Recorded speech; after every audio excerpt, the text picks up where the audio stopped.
بسم اللہ الرحمن الرحیم۔ السلام علیکم۔ امید ہے آپ سب خیریت سے ہوں گے۔ آج میں نے بہت ہی آسان اور مزیدار گھی توری کا سالن بنایا ہے۔ سب سے پہلے میں نے ایک کڑھائی میں آئل ڈالا، پھر اس میں پیاز شامل کیے، اس کے بعد ٹماٹر اور سبز مرچ ڈال دی۔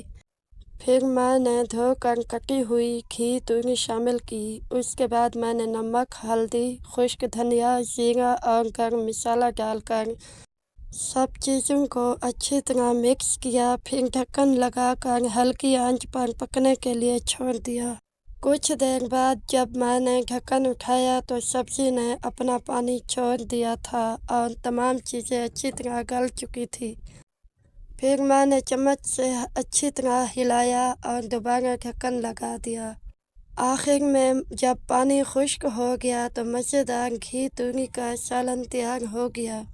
اس سالن کی اچھی بات یہ ہے کہ یہ بہت جلدی بن جاتا ہے اور تمام مسالے ایک ساتھ ڈالنے سے ذائقہ بھی بہت اچھا آتا ہے۔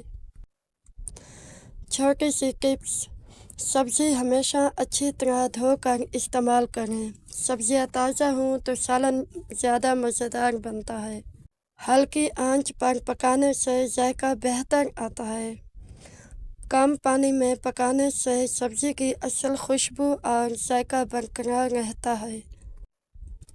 گھی توری ہلکی اور صحت مند سبزی ہے جو گرمی کے موسم میں جسم کے لیے فائدہ مند سمجھی جاتی ہے۔ اگر آپ کو میری ویڈیو اچھی لگے تو میرے چینل کو سبسکرائب کریں، ویڈیو کو لائک اور شیئر کریں۔ اپنا بہت خیال رکھیے گا۔ اللہ حافظ۔